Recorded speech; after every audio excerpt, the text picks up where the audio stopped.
श्री गुरु चरण सरोज रज निज मन मुकुर सुधारि। वर्णहु रघुबर बिमल जस जो दायक फल चार। बोलिए सियावर रामचंद्र की जय। सिय राम मैं सब जग जानी, करऊं प्रणाम जोर जुग पानी। आइए,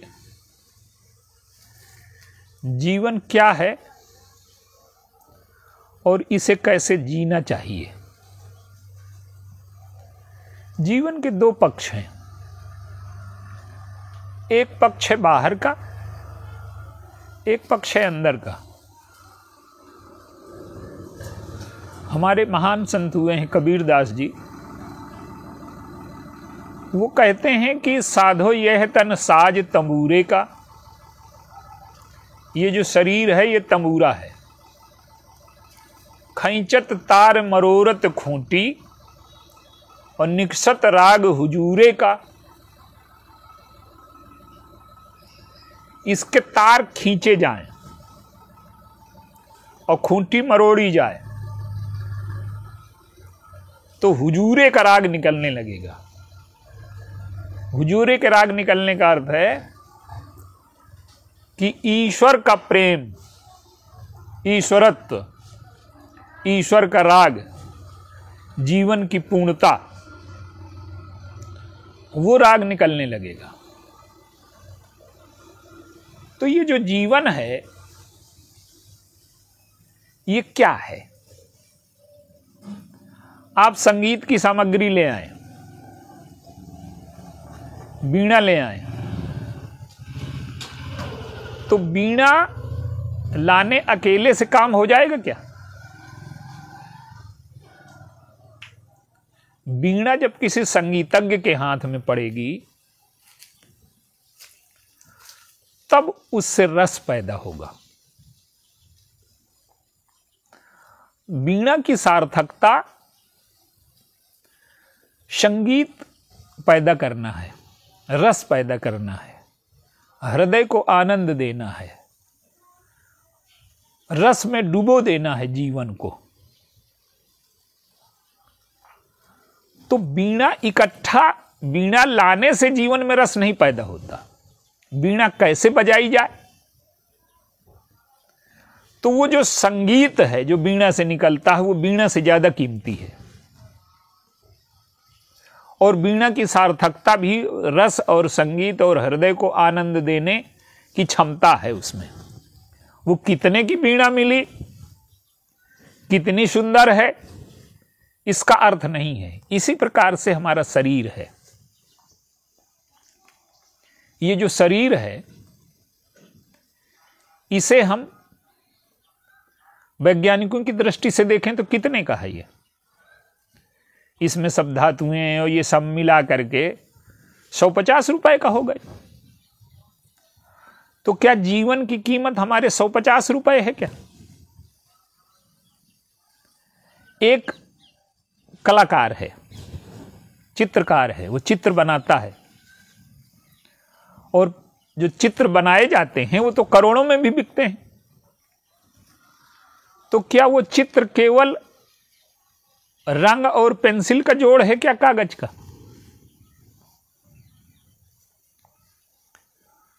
इसी प्रकार से हमारा जीवन है।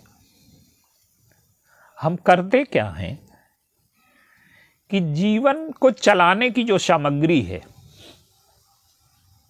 हम उसको इकट्ठा करते रहते हैं और जीवन को चलाने की विधि नहीं जानते। जैसे संगीत न निकले तो वीणा व्यर्थ है, उसी प्रकार से जीवन में अगर आनंद न व्यक्त हो, रस न व्यक्त हो, मिठास न व्यक्त हो, जीवन प्रफुल्लित न हो, हमें आनंद की अनुभूति न हो, तो जीवन का कोई अर्थ नहीं निकला।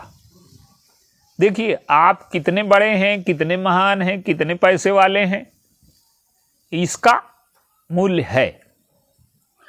लेकिन हमारे किसी के पास बैठने से, हम किसी के पास बैठ जाएं और हमारे बैठने से उसका हृदय प्रसन्न हो जाए उसके हृदय में आनंद आ जाए, उसके हृदय में एक आश्वासन आ जाए, उसके हृदय में एक भरोसा आ जाए, ये हमारे जीवन का मूल्य है।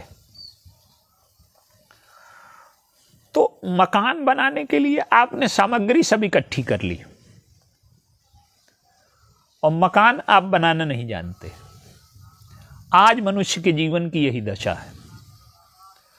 वो साधन सामग्री इकट्ठी करने में इतना ज्यादा व्यस्त हो गया है कि जीवन कैसे जीना चाहिए इस पद्धति को भूल गया है।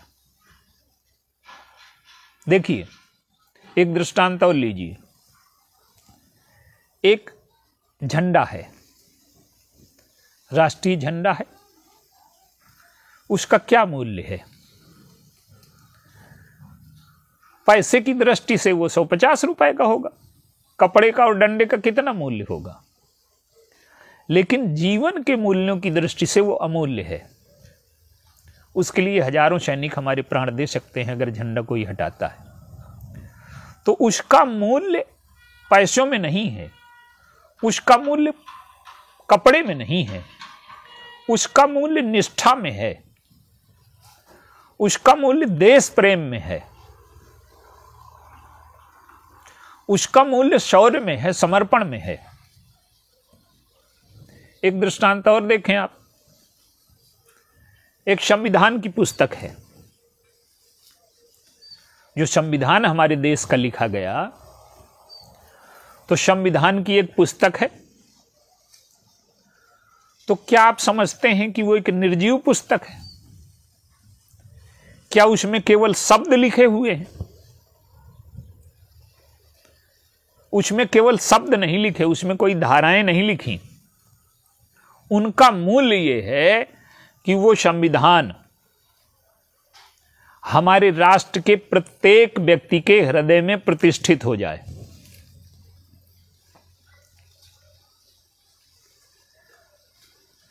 वो नियम, वो कानून, वो देश प्रेम, वो निष्ठा जो संविधान का मूल प्राण है, जो संविधान का मूल तत्व है, वो देश की उन्नति, देश की प्रगति, देश का विकास, लोगों में आपसी प्रेम, आपसी सौहार्द, सद्गुणों का विकास।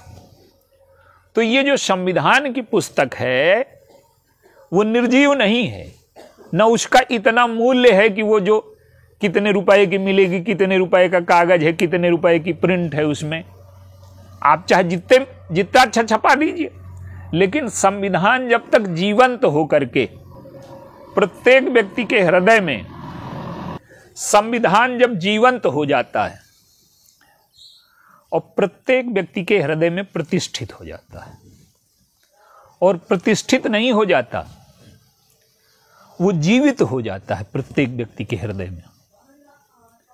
तो जब संविधान प्रत्येक व्यक्ति के हृदय में, जीवन में जीवित हो जाए, वो संविधान का मूल्य है। जैसे हम कहते हैं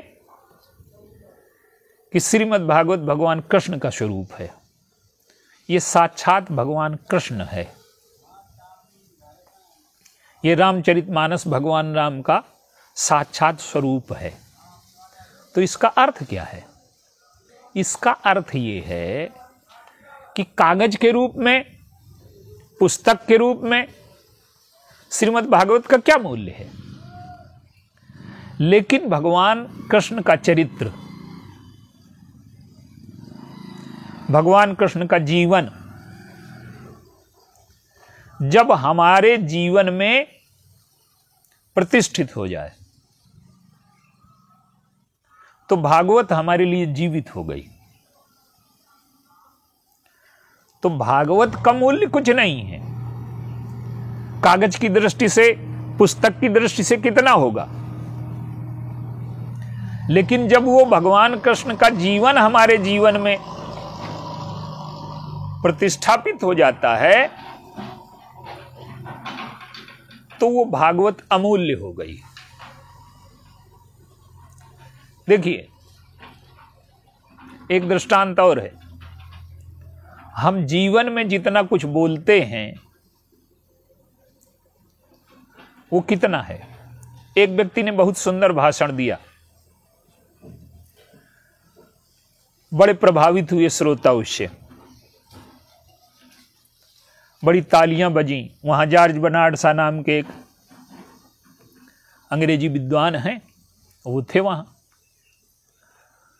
सब लोग प्रभावित हुए, लेकिन जॉर्ज बर्नार्ड शॉ ने कहा कि जो तुम बोले हो ये मेरी एक पुस्तक में है। उसने कहा कि अरे मैंने तो जीवन में पहली बार बोला है और ये न कहीं लिखा है न किसी ने बोला है। तो उन्होंने कहा कि शर्त लगा लो। तो उसने कहा शर्त लगा लो। 1000 रुपये की शर्त लगी। जॉर्ज बर्नार्ड साहब ने कहा कि मैं एक पुस्तक भेजूंगा, उसमें सब लिखा है। तो बर्नार्ड शॉ ने एक पुस्तक भेजी और वो थी डिक्शनरी। तो कहा कि जो तुम बोले हो सब इसमें लिखा है कि नहीं लिखा है। तो डिक्शनरी भाषण नहीं है। हम तो जीवन भर में जितना बोलेंगे डिक्शनरी में सब लिखा है। तो क्या हमारे शब्द डिक्शनरी हैं क्या? हमारे शब्द तो जीवित होते हैं, इनसे प्रेम व्यक्त होता है, घृणा व्यक्त होती है, क्रोध व्यक्त होता है। तो डिक्शनरी तो निर्जीव है। लेकिन ये जो शास्त्र हैं, ये जो संविधान हैं, ये जब हमारे जीवन में प्रतिष्ठापित हो जाते हैं तब श्रीमद् भागवत भगवान कृष्ण का स्वरूप ले लेती है। रामचरितमानस भगवान राम का स्वरूप ले लेती है। और भारतीय संविधान जब प्रत्येक व्यक्ति के हृदय में प्रतिष्ठित हो जाता है तो वो राष्ट्रीय मर्यादा और राष्ट्र प्रेम का रूप ले लेता है। तो जीवन केवल उतना नहीं है जितना हम देखते हैं। जीवन वो है जो इन चीजों से प्रकट होता है। जैसे काव्य प्रकट होता है, संगीत प्रकट होता है, रस प्रकट होता है, मिठास प्रकट होती है, मर्यादा, धर्म, प्रेम, निष्ठा, ये चीजें जैसे जीवन में प्रकट होती हैं वो जीवन को मूल्यवान बनाती हैं। एक नोट है, नोट में उसी तरह का प्रिंट बना दीजिए जैसे नोट में बना है, लेकिन वो नकली माना जाएगा। और उन नोटों में भी आप देखिए, एक 20 रुपए का नोट है, एक 100 रुपए का नोट है, दोनों में गवर्नर के दस्तखत हैं, हस्ताक्षर हैं दोनों में, लेकिन उसकी जो प्रिंट है, कागज वही है, सही वही है, प्रिंट में अंतर हो गया, लिखावट में अंतर हो गया। तो जो प्रिंट और लिखावट है ये हमारा कर्म है, लेकिन वो जो साइन है, उसके जो हस्ताक्षर हैं, वो उसे मूल्यवान बनाता है। तो हमारे जीवन को जब तक ईश्वर का हस्ताक्षर रहता है तब तक हमारा जीवन मूल्यवान रहता है, कीमती रहता है। और जिस दिन उसके हस्ताक्षर समाप्त हो जाते हैं, जीवन हमारा समाप्त हो जाता है। तो हमें एक जीवन जीना है, तो हमें एक कसौटी बनानी है कि हमारे जीवन में आनंद प्रकट हुआ, रस प्रकट हुआ, मिठास प्रकट हुई, हम स्वयं के लिए उपयोगी और दूसरों के लिए उपयोगी हो पाए कि नहीं हो पाए। और ये तब होगा जब जीवन को हम जोड़ करके देखें, तोड़ करके न देखें। हमने क्या किया है कि जो हमारे जीवन की खंड दृष्टि है, एक दृष्टि होती है अखंड और एक दृष्टि होती है खंड। तो जब तक अखंड दृष्टि हमारे जीवन में नहीं आती, एक मकान है, मकान बनाने हैं तो मकान में खंड बनाने पड़ेंगे। एक बाथरूम होगा, ये जो मकान के अलग अलग कमरे हैं ये सब खंड बनाने पड़ेंगे। लेकिन ये जो खंड हैं इसके मूल में एक अखंड मकान है। इसी प्रकार से हमारा जो जीवन है वो अखंड है, उसमें सुख है, दुख है, हास्य है, रुदन है, समाज है, देश है, व्यक्ति है, परिवार है। इन सब में अगर हम खंड देखने लगे तो जीवन में दुख पैदा हो जाएगा। और आज जो संघर्ष है जीवन में वो खंड को देखने का परिणाम है। भगवान परशुराम है, वो आए तो लिखा है कि देखे चाप खंड मही डारे। भगवान राम सामने खड़े हैं अखंड, तो अखंड से दृष्टि हट करके जब खंड की ओर चली जाएगी तो हमारे जीवन में द्वेष और संघर्ष पैदा होगा। सब भारतीय एक हैं, अगर ये अखंड दृष्टि है तो हमारे जीवन में कोई संघर्ष नहीं है। पर ये हिंदू हैं, ये मुसलमान हैं, ये फला जाति के हैं, ये फला जाति के हैं, ये इस क्षेत्र के रहने वाले हैं, इस क्षेत्र के रहने वाले हैं। तो जो खंड दृष्टि है वो क्या करती है कि जीवन के मूल्य को समाप्त कर देती। खंड की आवश्यकता है, मकान की आवश्यकता है, कमरे बनाने की आवश्यकता है, लेकिन अखंड को खंड से जोड़े हम। एक पुष्प है, उसमें सौंदर्य है, तो सौंदर्य क्या है उसका? एक वैज्ञानिक से पूछिए, वो खंड खंड करके तोड़ करके उसमें बता देगा कि इतने इसमें इस प्रकार के रस हैं, ये रसायन हैं, इस वजह से इसका रंग ये है फूल का। लेकिन फूल को तोड़ करके आप उसका विश्लेषण कर लेंगे, लेकिन सौंदर्य नष्ट हो जाएगा। तो फूल का जो मूल तत्व है वो सौंदर्य है। इसी प्रकार से जीवन का जो मूल तत्व है वो ईश्वरत्व को प्रकट कर देना है, हमारे जीवन में आनंद को प्रकट कर देना है, रस को प्रकट कर देना है, पूर्णता को प्रकट कर देना है। और जब हमारे जीवन से ईश्वरत्व प्रकट हो जाए, आनंद प्रकट हो जाए, रस प्रकट हो जाए, तो हमारा जीवन जो है सार्थक हुआ। देखिए, जीते तो सब लोग हैं, लेकिन जीवन जीना बोझ बना करके आज अधिकांश लोग जब दुख आता है तो मृत्यु की सोचते हैं, आत्महत्या की सोचते हैं। देखिए, जीवन में अगर मौत की ओर आप सोच रहे हैं तो आपके जीवन में कोई रस नहीं है। जीवन में अगर आप तनाव ले रहे हैं तो आपके जीवन में रस नहीं है। जब जीवन आनंदित होता है तो कोई आत्महत्या की बात सोचता है। तो जीवन को जो देखने का दृष्टिकोण है, जीवन में जो सौंदर्य का दृष्टिकोण है, जो काव्य का दृष्टिकोण है, जो रस का दृष्टिकोण है, जो भक्ति का दृष्टिकोण है, जो माधुर्य का दृष्टिकोण है, वो हमारे जीवन को मूल्यवान बनाता है, कीमती बनाता है। और जब हम जीवन को तोड़ करके देखने के आदी हो जाएंगे तो हमारे जीवन से रस समाप्त हो जाएगा। एक दृष्टांत आप लीजिए,